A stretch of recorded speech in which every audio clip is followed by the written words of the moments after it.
How's it going, everyone? Noah here, and today I'll be taking a few minutes to show you my contribution to the RebelLUG Dune collaboration, which just wrapped up over on Instagram. So if you're interested in checking out all the different parts for that collaboration, there'll be a link down below. But for this video, I'll be showing you how I put together the different factions for this build and how the build itself came together with the stairs here at the bottom and then the setup here at the top. I'll start off here at the bottom with the Harkonnen minifigures, which are using just a couple of generic CMF minifigures to get that head mold that we see at the bottom of the frame. These are mostly out of focus, so it's not really important what they look like. It's just important that the mold that you can see here from the back of their heads, or in this case from the other CMF minifigures, is somewhat similar to the ones that we see in the film from the Harkonnens. The Atreides soldiers in the middle, though, are a little bit different, where they need to be represented a little bit as best as possible, even though they're slightly out of focus in the shot. I did represent a couple here in the form of some armored Atreides soldiers using some of these knight chest pieces and some light bluish gray legs and torso combinations. These are just stuck here to the stairs with a couple of these jumper plates in 2x2 form.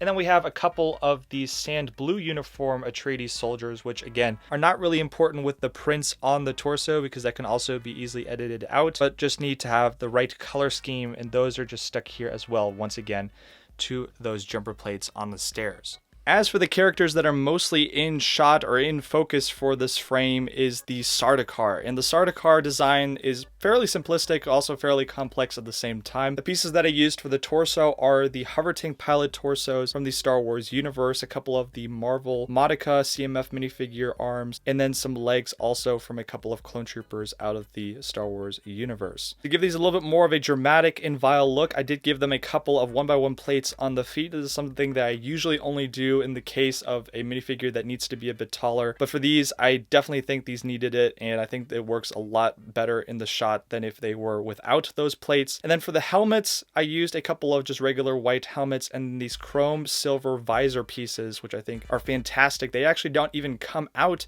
in this color, but I was able to get a couple of these off of Bricklink, so very lucky to have a couple of these in chrome silver.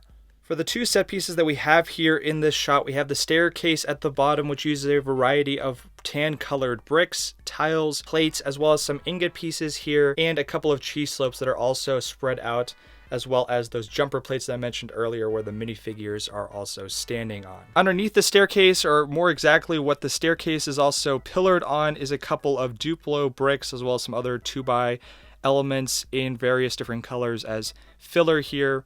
And these are standing on a couple of 32x32 green base plates, which are also slightly raised with a couple of bricks here at the bottom.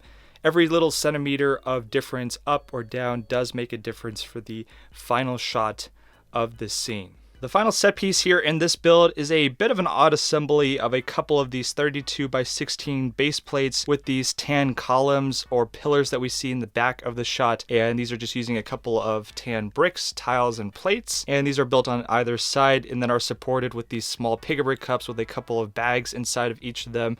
And there's a reference right here that I think a couple of viewers from the show, or from the channel I should rather say, might enjoy. There's a couple of sand red bricks here in this bag in particular. And then here for the middle, there's a just very simple assembly of a couple of dark tan plates with tiles on it, and that just represents this middle piece that we see in the actual scene. And that is how this shot came together. Hopefully this gave you the insight that you needed to work on your own projects, and hopefully you also learned something out of this video, and if you did, be sure to let me know down in the comments section, and if you're interested in checking out the rest of the parts from the collaboration, there are links down in the description below. But with that being said, take it easy everyone, and I will see you all in the next LEGO video.